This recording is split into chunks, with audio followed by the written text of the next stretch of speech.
हरे कृष्णा। तो इस्कॉन सिल्लीगुड़ी के इस फेसबुक पेज पे आज हम लोग भगवान की जो लीला है, स्पेशली कृष्णा के पास टाइम्स हैं, उनसे हमारा जो संबंध है उसके बारे में चर्चा करेंगे, संकीर्तन के बारे में चर्चा करेंगे। और आज स्पेशली पांडव निर्जल एकादशी है। आज सारे भक्त जो हैं वो निर्जल एकादशी रखते हैं, उसके महात्म्य पे भी हम लोग थोड़ा करेंगे। तो वैसे सभी वैष्णव को मेरा सादर प्रणाम, हरे कृष्णा। तो हम छोटा प्रेयर्स ऑफर करते हैं और फिर हम इसमें थोड़ा सा इंसाइट देंगे। हरे कृष्णा। ओम अज्ञानतिमिरन्धस्य ज्ञानाञ्जनशलाकया चक्षुरुन्मिलितं येन तस्मै श्रीगुरवे नमः। नमो विष्णुपदाय कृष्णप्रेष्ठाय भूतले श्रीमते भक्तिवेदान्तस्वामिनिति नामिने। नमस्ते सरस्वतीदेवे गौरवाणी प्रचारिणे निर्विशेषशून्यवादी पाश्चात्यदेशतारिणे। जय श्री कृष्ण चैतन्य प्रभु नित्यानंद श्री अद्वैत गदाधर श्रीवासादि गौरभक्तवृंद। हरे कृष्णा कृष्णा कृष्णा हरे हरे, हरे राम राम राम हरे हरे। हरे कृष्णा। तो आज पांडव निर्जल एकादशी है और ये एकादशी है, सभी एकादशियों में राजा एकादशी कह सकते हैं या मेन एकादशी कह सकते हैं। उसका कारण है, कई बार लोग सांसारिक जीवन में व्यस्त रहते हैं क्योंकि एकादशी है जो पूर्णिमा अमावस्या का दिन होता है आने से पहले, तो उसको एकादशी का तिथि कहते हैं। एकादशी में भगवान विष्णु ने एकादशी के तिथि को ये वरदान दिया है कि अगर कोई इस एकादशी के दिन अन्न को त्यागता है और हरि भजन में लग जाता है तो ऐसे व्यक्ति को भगवान सारे पापों, कहते मैं सारे पाप उसके माफ़ कर देता हूँ, उसके सारे अप्रारब्ध मैं माफ़ कर देता हूँ और उसे मेरी दिव्य भक्ति का सुवर्ण अवसर मैं प्रदान करता हूँ। तो ये एक बहुत बड़ा वरदान एकादशी तिथि को है। तो आचार्यगण मानते हैं, शास्त्रों में ऋषि मुनियों ने भी कहा है कि एकादशी को अन्न त्याग देना चाहिए, अन्न नहीं खाना चाहिए। देखिएगा, आप अन्न खाने से ताकत आता है और अन्न नहीं खाने से जो आप कितना भी फल खा लीजिए, कितना भी बाकी चीज़ खा लीजिए, लेकिन एनर्जी लेवल उतना हाई नहीं रहता है, एक्सप्लॉइटेटिव मेंटेलिटी थोड़ा कम रहता है। तो आज का दिन एकादशी है और उसमें भी पांडव निर्जल एकादशी है, क्योंकि जब व्यासदेव भीम और पांडवों को मिले तो भीम के एक मन में जिज्ञासा थी कि सारे एकादशी जो हैं ये तो मैं करता ही नहीं, क्योंकि मैं अगर नहीं खाऊंगा तो मैं वैसे ही एक टाइम नहीं खाऊंगा तो मेरा पेट जो है वो दर्द करने लगता है।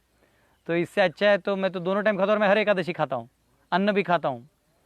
तो व्यासदेव ने कहा ठीक है, ये जो आज का एकादशी है, आज की तिथि में जो एकादशी गिरता है, इस एकादशी को कहा कि ये एकादशी तुम निर्जल करो। निर्जल करने से सारे जो एकादशी हैं इन सारों का फल आपको इसी एकादशी में मिल जाएगा। तो इसको कहते हैं पांडव निर्जल एकादशी या भीम एकादशी भी कहते हैं। आज हमारे गौशाला में एक बाछी का जन्म हुआ तो हमने उसका नाम भीमा रख दिया। तो आज वो दिन है, आज वो तिथि है जिस दिन हम लोग उपास करें। कई बार हमारे कई एकादशी में कई त्रुटियां हो जाती हैं, कई बार हम गलती से कुछ खा लेते हैं, अन्न पता नहीं रहता है, भूल जाते हैं। तो ये एकादशी निर्जल रखने से एक तो याद भी रहता है, पूरे साल भर में बाकी एकादशी याद रहे ना रहे, हमेशा लोग पूछते हैं निर्जल एकादशी कब आएगा, निर्जल एकादशी कब आएगा। तो आज निर्जल एकादशी है, पहले से ही लोगों को टेंशन रहता है और जाने के बाद तो ऐसा लगता है जैसे पूरा पहाड़ जीत लिया हो, है ना। भक्त लोग बैठ के जप करते हैं। एकादशी का एक्चुअल गोल है कि हमको ये अन्न को छोड़ के और अपनी चेतना को पूर्णतया भगवान के श्रवण में लगाना है, भगवान के बारे में सुनना है।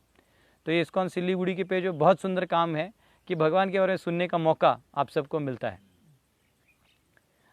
तो पांडव निर्जल एकादशी का जो तिथि है ये ऑलमोस्ट दूसरे दिन सुबह 6 बजे के आसपास ये ख़त्म होता है और तब भक्त जो है द्वादशी का पारायण करते हैं अन्नप्राशन करके।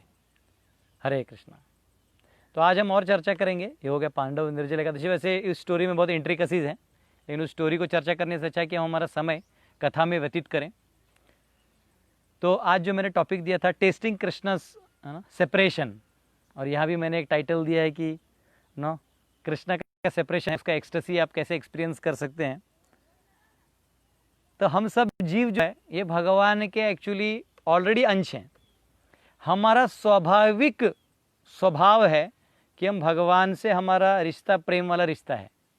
और आप देखिए ये कैसे प्रूव होता है कि जैसे हम इस संसार में कुछ भी ढूंढते हैं तो उसके पीछे एक छोटा सा, हम सोचते कोई हमें प्यार कर ले, कोई मुझे प्यार कर ले, झूठा ही सही, हाँ, अगर झूठा ही प्यार कर रहा है तो भी चले, लेकिन प्यार कर ले। इसलिए कभी कभी देखिए, कोई किसी से आपको काम करवाना होता है तो उसको हम लोग मीठा बोलते हैं, उसका अच्छा उसका भलाई कर, उसके भलाई की बात करते हैं, अच्छे हो आप, कितने आपके जैसा व्यक्ति नहीं, आप जैसे महान पुरुष नहीं है कहीं।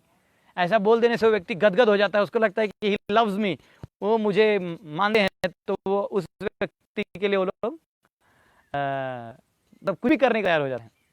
वैसे हम सब जो हैं भगवान के अंश हैं, और भगवान के लिए, भगवान को प्राप्त करने के चक्कर में हम भगवान को छोड़ के इस संसार में जो भगवान के ऐश्वर्य को व्यक्त करते हैं उसको खोजते हैं।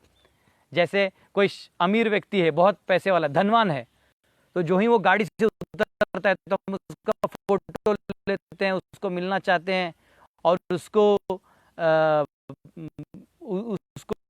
मतलब ऐसा लगता है कब उस जाके लें की बात बताएं, क्योंकि वो व्यक्ति अमीर है और वो ऐश्वर्य भगवान से, इसलिए तो बहुत सुंदर है तो व्यक्ति जो उसको मिलना चाहता है।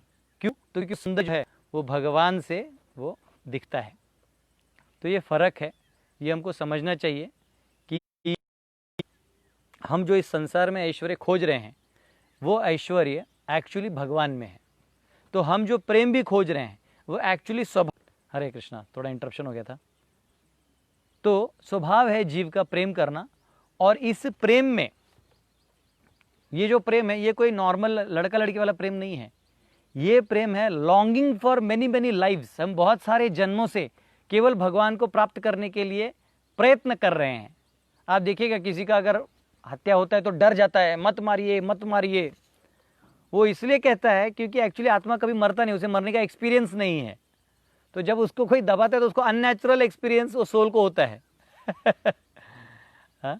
तो ये जो सेपरेशन है, हमारा कृष्ण से जो दूरी बन चुका है, भगवान से हमने अपना दूरी बना लिया है। हाँ, ऐसे कहते हैं कृष्ण है सूर्य सम, माया है अंधकार। कि अगर आप सूरज से शैडो बनता है, जैसे मैं बीच में खड़ा हूँ और यहाँ सन है, तो सन आएगा, पीछे शैडो बनेगा। तो अगर मैं सन की तरफ मुंह करूँगा तो मुझे शैडो नहीं दिखाई देगा, और अगर मैं सूर्य से अपने चेहरे को विमुख कर दूं तो मुझे अपना शैडो दिखाई देगा, सूर्य नहीं दिखाई देगा। तो जैसे हम कृष्ण भावना भावित होते हैं और कृष्ण से अपना को लगाते हैं, तो अपने आप जो माया रूपी संसार में जो प्रॉब्लम्स हैं ये सारे नष्ट हो जाते हैं।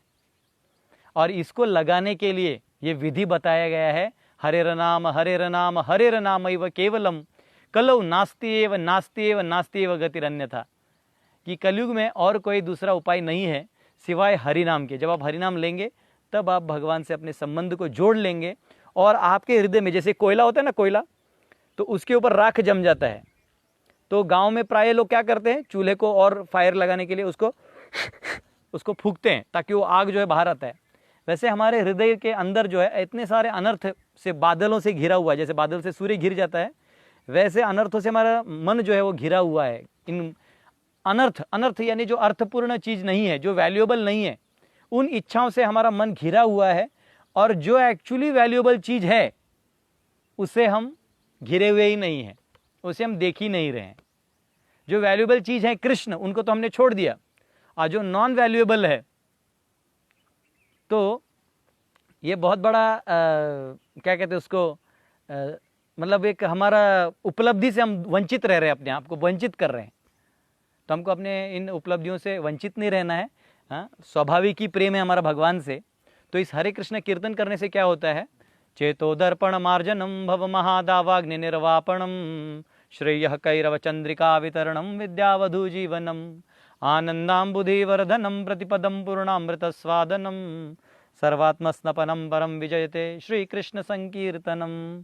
कि ये जो हरिनाम है, चैतन्य महाप्रभु समझाते हैं कि ये आपके सारे अनर्थों को साफ कर देते हैं। जैसा आईना होता है, उसके ऊपर धूल जमा होता है, तो आप गाड़ी चलाने से पहले उस आईने को साफ करते हैं और आपको सब साफ दिखाई देता है।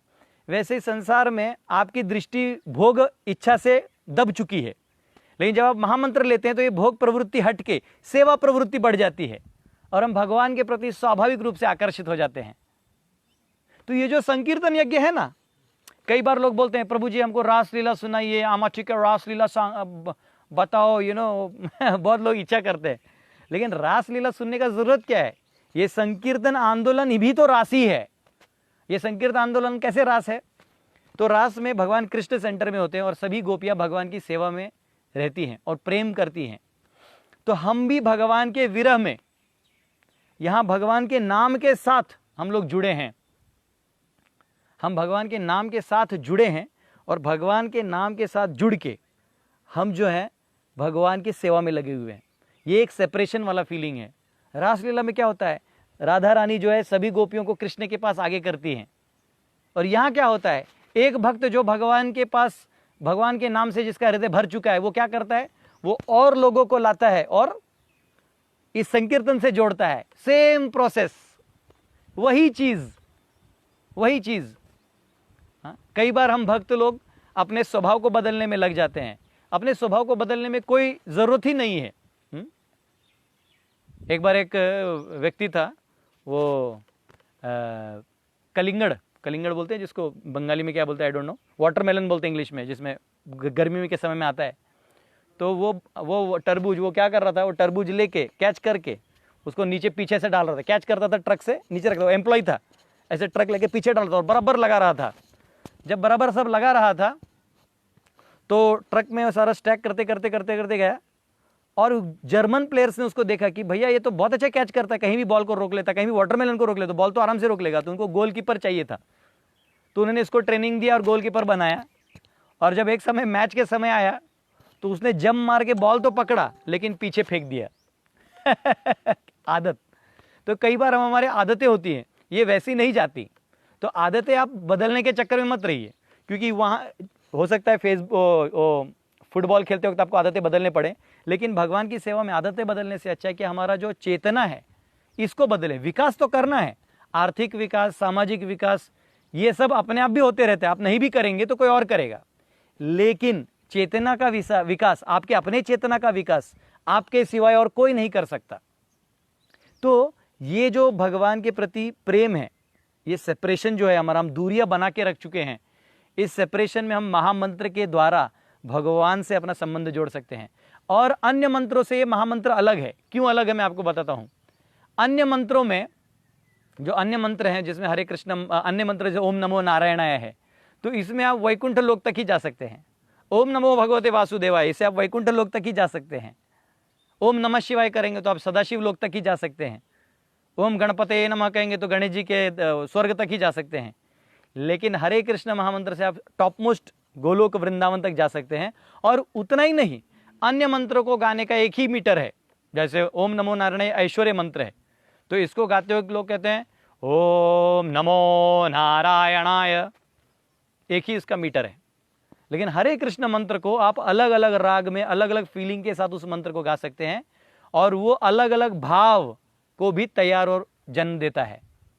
ठीक है, जैसे हरे कृष्ण कृष्णा कृष्ण हरे हरे, हे प्रभु स्वीकार करिए, मुझे स्वीकार करिए, ये भाव चले जाता है। या जब आप उत्साह में नाचते हैं, कीर्तन हैं, हरे कृष्णा कृष्ण कृष्ण हरे हरे, मुझे भगवान आप मुझे मिल गए हैं, ये खुशी है। तो एक ही मंत्र है, उसको अलग अलग भाव के साथ आप गा सकते हैं और परिपूर्णता के साथ आप जो है भगवान को याद कर सकते हैं। तो ये कलयुग में चैतन्य महाप्रभु ने यही चीज देने के लिए, यही जो महामंत्र है, गोलोकेर प्रेम धन हरि नाम संकीर्तन, ये देने के लिए भगवान यहाँ आए। वो यहाँ आए और उन्होंने हम सबको ये जो जोड़ने का प्रयास है संकीर्तन आंदोलन में, नित्यानंद प्रभु को भेजा, हरिदास ठाकुर को भेजा, अपने सारे भक्तों को भेजा, लाइए सबको लाइए और इस संकीर्तन में जोड़िए। नाम संकीर्तन जो है ये सबसे सर्व पापों का तो नाश कर ही देता है, ये बाय प्रोडक्ट है। आप देखिए जितने भी व्यक्ति हैं जो नाम जप नहीं करते हैं या नाम का आश्रय नहीं लेते हैं, वो प्रायः कितना भी कमा लें, करोड़ों में भी कमा लें, या गरीब भी रहें, गोरे रहें, काले रहें, पढ़े लिखे रहें, अनपढ़ रहें, अंत में वो टेंशन में रहते हैं क्योंकि उन्होंने पाप किया है। इस संसार में चलते बोलते उठते सोते पाप होता ही है। तो जो ही पाप करते हैं तो शरीर जो है वो जड़ हो जाता है, क्योंकि चेतना जड़ रहती है, भोग इच्छा और बढ़ते जाती है, और जितना भोग इच्छा करेंगे उतना कष्ट और होता है। इच्छा पूरा हुआ तो कष्ट है, क्योंकि और इच्छाओं को जन्म होगा, और इच्छा अपूर्ण रहा तो कष्ट है। हाँ, किसी का आईएएस में सिलेक्शन हो गया तो खुश हो जाता है, लेकिन उसके बाद ब्राइबरी केस, ये प्रॉब्लम वो प्रॉब्लम चालू हो जाते हैं। अच्छा, आईएएस पेपर क्लियर नहीं हुआ तो फ्रस्ट्रेशन में ज़िंदगी काटता है, अगर मैं आईएएस क्लियर हो जाता तो ये हो जाता, वो हो जाता। तो व्यक्ति जो है, इच्छा पूरा हो जाए तो प्रॉब्लम है, इच्छा पूरा ना हो तो प्रॉब्लम है।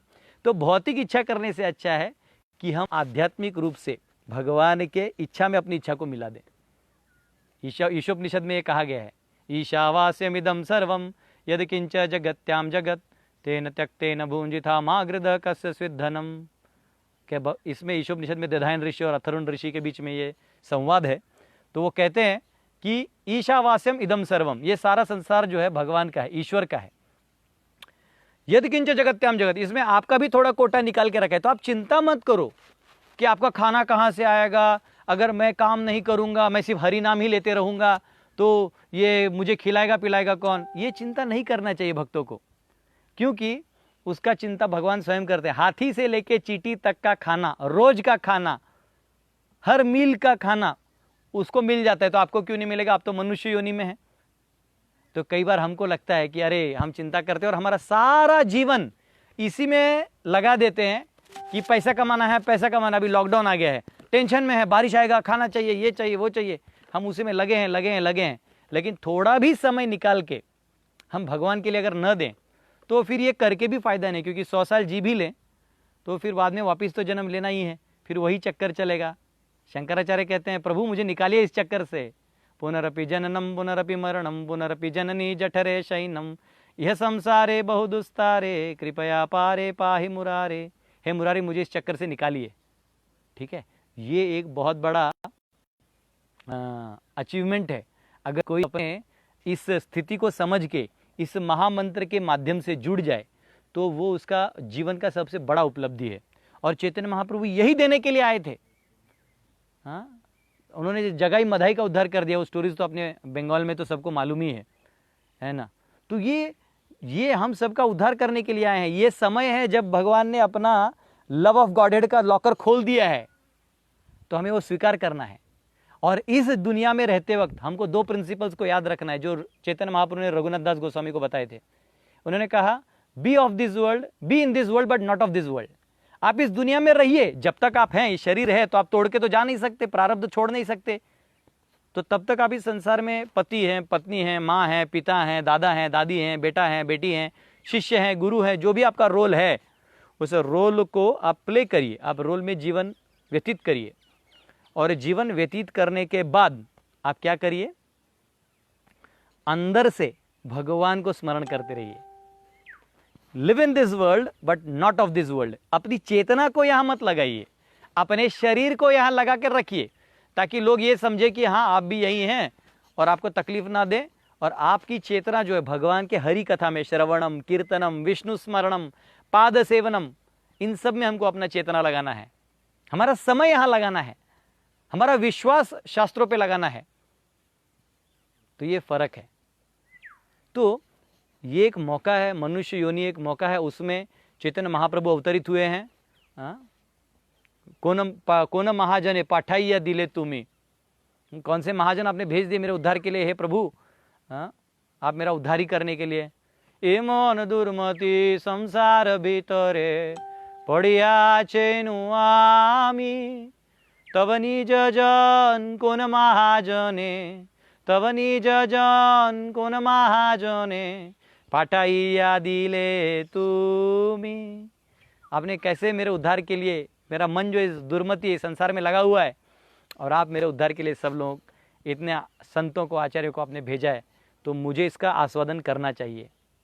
नाम में रुचि आनी चाहिए, वैष्णव की सेवा करने में रुचि आनी चाहिए, प्रचार में, जीव दया में हमको रुचि आनी चाहिए। हाँ, तो ये हमारी उपलब्धि होगी। इस निर्जल एकादशी में अगर हम लोग ये प्राप्त कर सकें तो ये हमारी उपलब्धि होगी। ठीक है, तो एक बार कृष्ण, जो हम लोग जो यहाँ रहते हैं, तो अब कृष्ण तो गोलोक वृंदावन में है, तो हम उनको यहाँ पे भी कैसे स्मरण कर सकते हैं? तो उनकी लीलाओं का, गुणों का अगर हम वर्णन करें तो स्मरण कर सकते हैं। मैं आपको एक छोटी बाल लीला बताऊंगा कृष्ण की। कृष्ण जो थे वो मतलब ऐसे थे कि हैं तो वो सुप्रीम लॉर्ड, भगवान हैं, सारे ऐश्वर्य हैं, सारे सृष्टि के निर्माता हैं, सारे अवतारों के स्रोत है, सभी भक्तों के भक्त वत्सल है, मालिक हैं, गतिर भरता प्रभु साक्षी निवास शरणम सुहृत प्रभव प्रलय स्थानम निधानम बीजम अव्ययम, है तो वो सब कुछ, लेकिन अंत में हमें प्रेम करने वाले एक व्यक्ति भी हैं। तो जब वो इस धरती पे लीला करते हैं तो बाल लीलाओं से सबका मन हर लेते हैं। तो एक बार एक गोपी ने भगवान कृष्ण को उनके घर पे मक्खन चुराते हुए पकड़ लिया। अब मक्खन चुराते हुए पकड़ लिया तो उनके घर में एक पिलर था, जो जैसे सीमेंट का एक पिलर होता तो पत्थर का एक पिलर था वहाँ उस घर में। उस पिलर में वो गए और उन्होंने उस रस्सी को, भगवान को उस रस्सी से बांधने का प्रयास किया। भगवान को बांधने का प्रयास किया तो 2 उंगली कम गिर रहा था, 2 उंगली कम गिर रहा था। तो ये यशोदा का लीला अलग है, ये इस गोपी के साथ भी हुआ था, जो गांव की ब्रज की गोपी थी जिसके घर पे कृष्ण चुराने गए थे। तो और रस्सी लाई, 2 उंगली कम, और रस्सी लाई, 2 उंगली कम, और रस्सी लाई, 2 उंगली कम। तो कृष्ण बोले, अरे गोपी तुम मुझे ऐसे नहीं बांध सकती। तो फिर कैसे बांधूंगी? बोले रुको, यहाँ खड़े रहो पिलर के पास, मैं बताता हूँ। और वो रस्सी लिया और गोल गोल गोल गोल गोल गोल गोल गोल गोल गोल करके बांध दिया गोपी को, और कहा ऐसे बांधते हैं। बोला अरे तुमने तो मुझे बांध दिया, और भाग गए कृष्ण।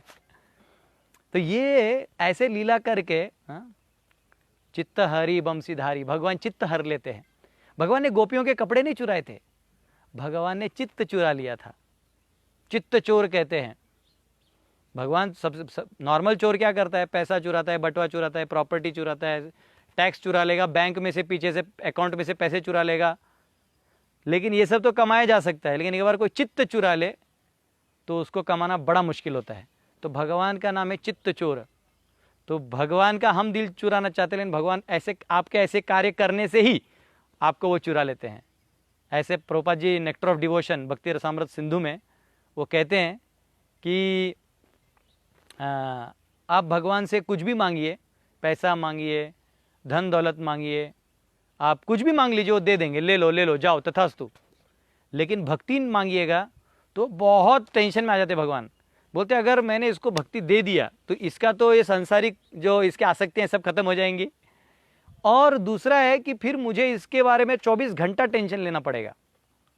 हाँ, जैसे कभी कभी कोई बैंक में लोन लेता है तो उसका गारंटर होता है, तो गारंटर को टेंशन होता है अगर इसने लोन का ड्यूज नहीं फेड़े तो मेरा पैसा जाएगा या मुझे जेल हो जाएगा।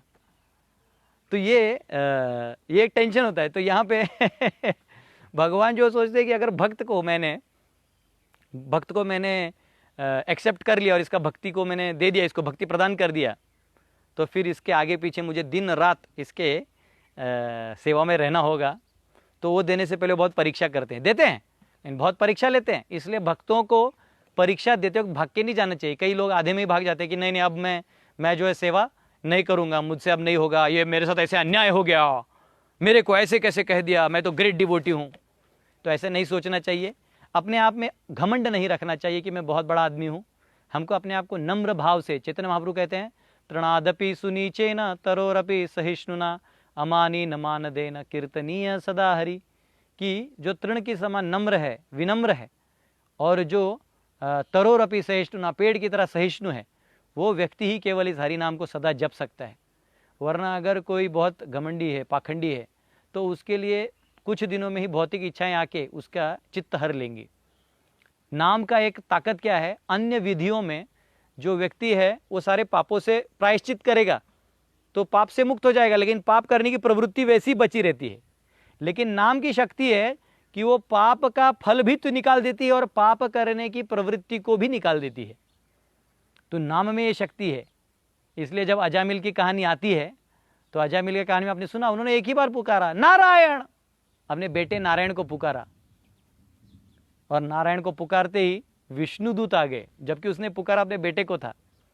तो अकस्मात भी अगर कोई भगवान का नाम ले ले तो इतना पावर है कि विष्णुदूत आ जाते हैं।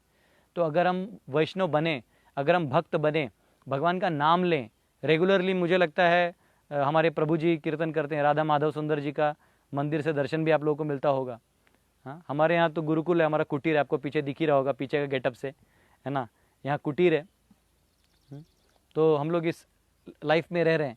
आप जंगल में रहिए, वन में रहिए, गृह थाको वने थाको सदा हरि बोले थाको। आप घर में रहिए, वन में रहिए, लेकिन हमेशा जो है आप भगवान का भजन करिए। तो ये ज़्यादा इम्पोर्टेंट है। तो ये हम सबको मौका मिला है, कृष्ण का लीला हमको सुनने का मौका मिला है। और एक कृष्ण का लीला आता है, जब आपने गोवर्धन लीला सुना होगा, तो गोवर्धन लीला में आपने इतना ही सुना कि भगवान ने उठाया, इंद्र ने बारिश गिराया, फिर भगवान ने, उन्होंने माफ़ी मांगा, भगवान ने माफ़ कर दिया। लेकिन आपने ये नहीं सुना कि 7 दिन अंदर में क्या हुआ। अंदर में गोपाल चंपू में इसका वर्णन आता है कि भगवान जब गोवर्धन उठाए तो इमीडिएटली यशोदा को लगा, अरे मेरा बेटा अगर उठाएगा और डिहाइड्रेशन हो गया तो इसलिए वो छाछ पिला रही थी। तो रोहिणी सोच रही थी कि अगर इसको पसीना आ गया और आंख में चला गया तो आंख बंद करेगा तो पहाड़ गिर जाएगा। तो रोहिणी अपने साड़ी से पोंछ रही थी। बड़े बुजुर्ग थे, वो लोग अपना लाठी लगा रहे थे कि कहीं पहाड़ को थोड़ा सपोर्ट मिल जाए हमारे लाठी से। ये भाव है भक्तों का, करते हो तुम कन्हैया, सब भगवान करते हैं, हम लोग सिर्फ उसका बीच बीच में क्रेडिट ले लेते हैं। तो जो ब्राह्मण दोस्त था, मधुमंगल एक ब्राह्मण दोस्त था कृष्ण का, मोटा था, बहुत लड्डू खाता था, कृष्ण से बहुत चोरी करवाता था, लेकिन पकड़ में आता था तो वो भाग जाता था, ये लोग फंस जाते थे। तो उन्होंने क्या किया, मधुमंगल बोला, अरे ये तो यादव का बेटा है, इसमें कहाँ से होने वाला है ताकत, वो तो मैं यहाँ गायत्री जप कर रहा हूँ, मेरे गायत्री की तेज से उसको तेज मिल रहा है, उससे वो पहाड़ उठा रहा है। तो उतने में गोपियाँ बोली, जो तरुण गोपियाँ थी, राधिका का जो कैंप था, गैंग था, वो लोग बोली, अरे ये कृष्ण में कहाँ ताकत है, वो तो अपने कटाक्ष से राधिका को ताक रहा है और राधिका उसकी तरफ देख रही है, तो वो जो कटाक्ष से जो ताकत आ रहा है उसके वजह से वो पहाड़ उठा पा रहा है, क्योंकि अगर राधिका आंख बंद कर देंगे तो कटाक्ष टूटते ही वो पहाड़ गिर जाएगा। तो ऐसे सब भक्त जो थे, वो 7 दिन लॉकडाउन था, लेकिन उस लॉकडाउन में भी भगवान को निहारते हुए, उनकी सेवा करते हुए दिन बिता दिए, पता ही नहीं चला। अभी लॉकडाउन को होते हुए 22 मार्च से अभी इतना दिन हो गया है, हम लोग यहाँ पे कीर्तन करते हैं, हम लोग यहाँ पे भगवान का सेवा करते हैं, रोज़ फेसबुक लाइव में 110 बजे लेक्चर होता है, फिर ऐसी सेवाएं होती हैं, फिर गौशाला की सेवा होती है, बहुत सारी सेवाएं होती हैं। ये करते करते करते पता ही नहीं चला कि कितना दिन बीत गया। अब तो आजकल तो संडे मंडे भी नहीं पता चलता है, क्योंकि अब तो सब अपने अपने घर में है, किसी का कोई काम है नहीं। तो ये ऐसे ही जब हम भजन में लग जाएंगे तो काल, इस संसार का भी जो काल रूपी प्रभाव है वो हट जाएगा, और हम जो है पूरी तरह कृष्ण भावना भावित होके इस संकीर्तन में भगवान से जो विरह अभी हमको है, वो विरह को हम एक मिलन में उसको रूपांतर कर सकते हैं। तो अभी हम यहाँ के भगवान से दूर हैं, लेकिन भगवान का नाम लेते हैं, उनको याद कर सकते हैं। जैसे कोई स्त्री होती है, उसको अपने पति कहीं बाहर चले जाता बिजनेस के लिए 3-4 दिन, तो उस दिन वो अकेले ही जब चावल ऐसा वो झटकती है ना, गांव में आप देखेंगे ऐसे चावल को झटकते हैं, उसका कचरा निकालते हैं और चावल को ऐसा पत्थर के लिए निकालते हैं, ऐसा, तो उस चावल पे नाम लिखेगी अपने पति का ऐसे ऐसे, और कोई आगे तो मिटा देगी। या कभी कभी आप देखेगा सैंड, जो समुद्र के साइड में सैंड होता है, वहाँ लोग नाम लिखते हैं और फिर पोंछ देते हैं शर्म के मारे। तो आपके अंदर जो प्रेम है वो बाहर आने दीजिए, आपके अंदर जो स्वाभाविक ही भगवान के प्रति प्रेम है उसको बाहर आने दीजिए, और वो आएगा जब हम कृष्ण के कीर्तन में जुड़ेंगे, इस संकीर्तन से जुड़ेंगे, इस चैतन्य महाप्रभु के आंदोलन से जुड़ेंगे, इन प्रभुपाद जी के दिव्य आंदोलन से जुड़ेंगे। प्रभुपाद जी की कृपा से आज पूरे विश्व में सब लोग नाम ले रहे हैं, China, Japan, Russia, America, London, France, सब लोग जप कर रहे हैं। चैतन्य महाप्रभु ने बोला मेरा कमांडर इन चीफ आएगा और सारा प्रचार करेगा, वो प्रभुपाद जी ने कर दिया। अब हमारा काम है, हमारा कर्तव्य, हम इसको बढ़ाएं, लोगों तक पहुंचाएं, ये हमारा सेवा है। तो बहुत बहुत धन्यवाद आप सबका। वैसे मैंने आप सब ने बहुमूल्य समय दिया। मेरा आपसे ये रिक्वेस्ट है, आज निर्जला एकादशी है। राजस्थान में तो क्या करते हैं, आज के दिन मटके में पानी भर के ठाकुर जी को भोग लगाते हैं, राधा गोविंद जी को। सब लोग अपने अपने घर से मटके में पानी लेकर आए, हम प्यासे रहेंगे लेकिन तू पानी पिएगा, गर्मी है तू पी। ये ठाकुर जी से प्रेम है, ये भगवान से प्रेम होना चाहिए। हमको ये कष्ट नहीं समझना चाहिए कि कितना कष्ट है, अनेक कष्ट बाबा, कोई अनेक कष्ट नहीं है। हाँ, प्यार जैसे कोई बच्चा बाप होता है अपने बच्चे को कंधे पे लेता है, फिर एक बच्ची होती है उसको भी ले लेता है, और जेब में थोड़ा पैसा रहता है, ब्रेड लेके या वो लेके उनको खिलाता है, खुद नहीं खाता है, लेकिन कष्ट नहीं लगता है। क्यों कष्ट नहीं लगता? क्योंकि मेरे बच्चे हैं। तो वैसे ही कोई व्यक्ति, हम भगवान का नाम लेते तो भगवान हमारे, हम भगवान के हैं, भगवान हम सबको इतना पालते हैं, तो कभी तो कष्ट देके रोते नहीं। कभी गीता में आके नहीं बोला अरे अर्जुन बहुत कष्ट है इन लोगों को संभालने में, ऐसे कभी नहीं बोलते। तो हम थोड़ा भक्ति करते तो इसमें कष्ट बोलने की क्या जरूरत है? कोई कष्ट बोलने की जरूरत नहीं है। हमको सिर्फ महामंत्र जप करना है और सेवा करनी है। हरे कृष्णा कृष्णा कृष्णा हरे हरे, हरे राम राम राम हरे हरे। हरे कृष्णा। श्रील प्रभुपाद की जय। Thank you very much.